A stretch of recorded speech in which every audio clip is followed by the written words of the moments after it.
Hey guys, all of my beautiful and diverse friends out in YouTube land on this beautiful 50-degree day in Orlando, Florida. I just wanted to share with you a few of the things that I wish I had known before I moved to gorgeous Orlando.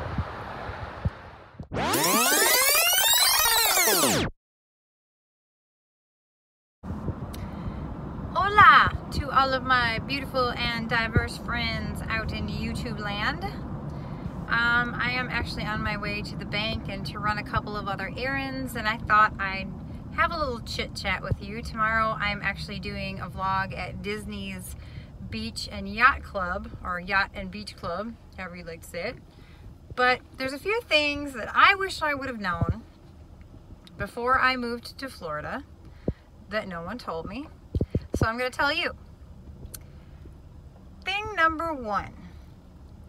When driving in Florida, either native Floridians or Floridians that have been here for 1 year or more will say something's about a half an hour away. Now, when they say something's a half an hour away, leave an hour and 15 minutes before you're supposed to be there. Because it's never a half an hour away. Yeah, definitely give yourself plenty of time. Number two, toll roads are impossible to get off from. Now, I'm not even kidding. I experienced this today, and if you are driving down a toll road like 517 or 528 and you're trying to get off from it, you're not going to be able to. So, set your GPS to no tolls. It might take you a little longer, might take you a few extra minutes, leave an extra 15-20 minutes early, might take you an extra 5 miles out of your way, but set your phone to no tolls. If you have to take toll roads, an option is to get the SunPass box. The SunPass box costs about $20 to $25, and you just preload it. Doesn't save you any money. It's just easier. You can fly through the SunPass lanes at 60 miles an hour. Doesn't save you any money. That's another thing I wish I would have known. Another thing that I wish somebody would have said to double check on, and this seems logical, but I didn't. Double check to make sure that your bank is local down here. The bank that we use kind of is local. I go way out of my way. It's in Orlando, but I go way out of my way to get to the bank. So we have to switch our bank. So that is another thing to remember when you are in Florida, is definitely make sure, or moving to Florida, definitely make sure your bank is local. If not, be prepared to switch banks, for sure. Okay, number three. In the realm of hotels, if something seems too good to be true, it is. It not probably is, it is. For extended stays, the absolute cheapest extended stays are about $1,500 a month, and a month down here is 28 days. If you live somewhere in a rental for 6 months or less, you will pay 12% sales tax on the rental, even if it's a regular old apartment. So try to sign a lease that is longer than 6 months. But yeah, hotels are not cheap. If you see something online advertising a cheap hotel, do not trust it. Do not book it. It will not be good at all. Okay, for number four, I'm going to tell you that my experience 100% has been that the wealthy and the poor are very mixed in Florida. My experience in Michigan was that there was definitely a poor side of town and a rich side of town, or a poverty-ridden side of town and a wealthy side of town. In Florida, that's not necessarily the case. There are wealthier areas like Celebration and Windermere, which is Dr. Phillips' area, but a mile and a half down the road, there's very poverty-ridden areas as well. Cultural diversity rules down here in Florida, which I think is incredible and amazing. I love it. I get to meet people from all over the world.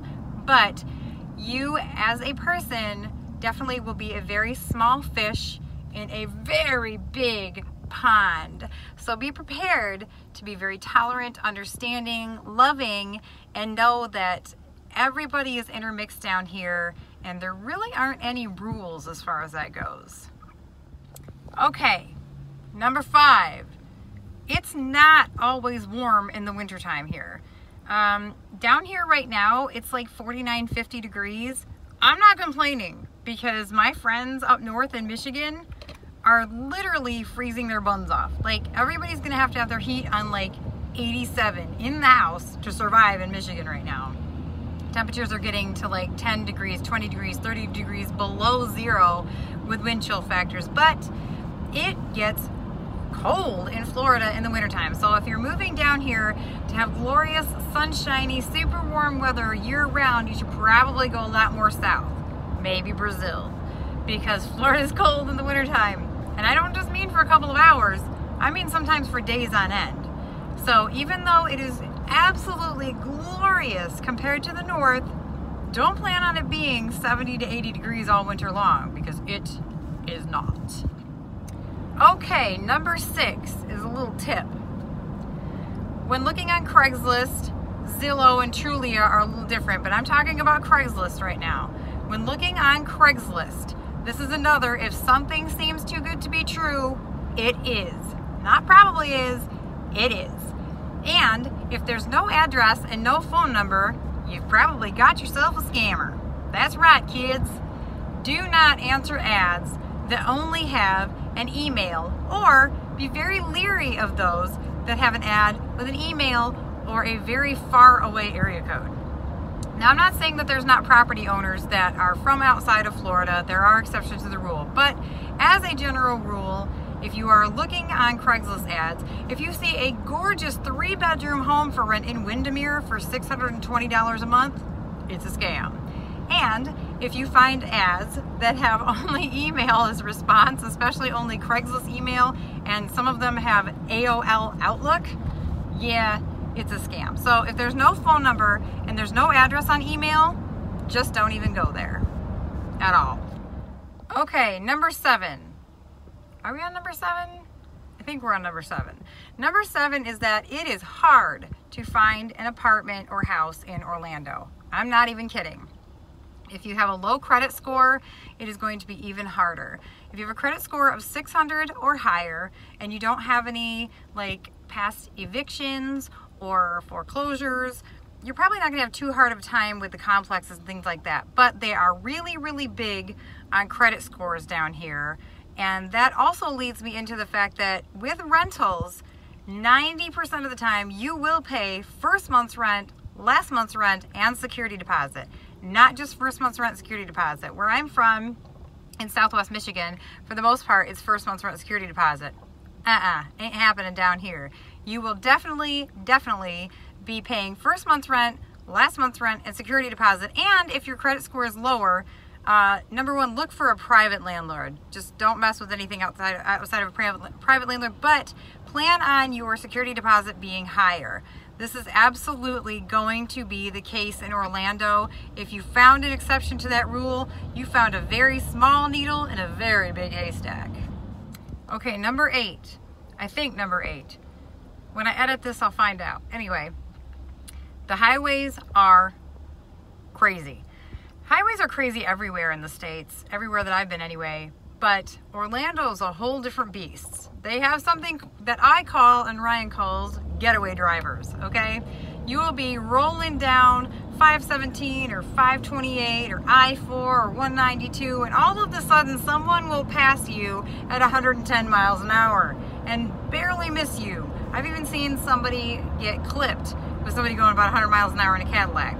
So, getaway drivers are very, very common down here. Take great caution on the highway.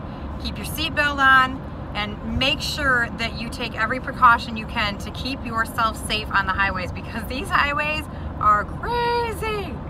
Fun place, fantastic place, crazy highways. Okay, number 9, I think.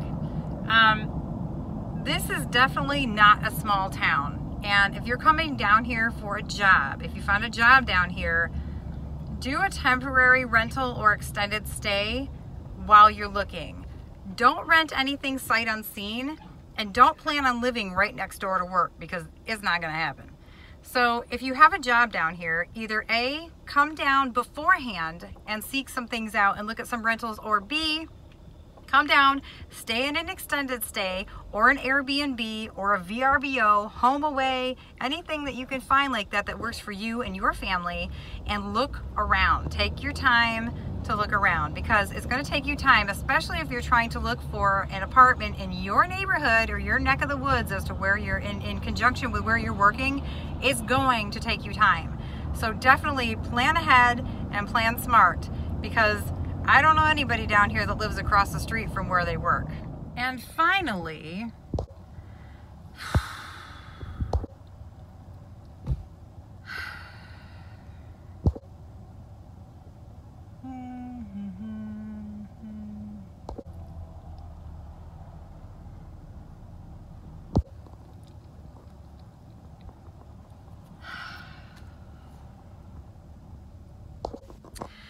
yep, that's right. Traffic lights down here take forever.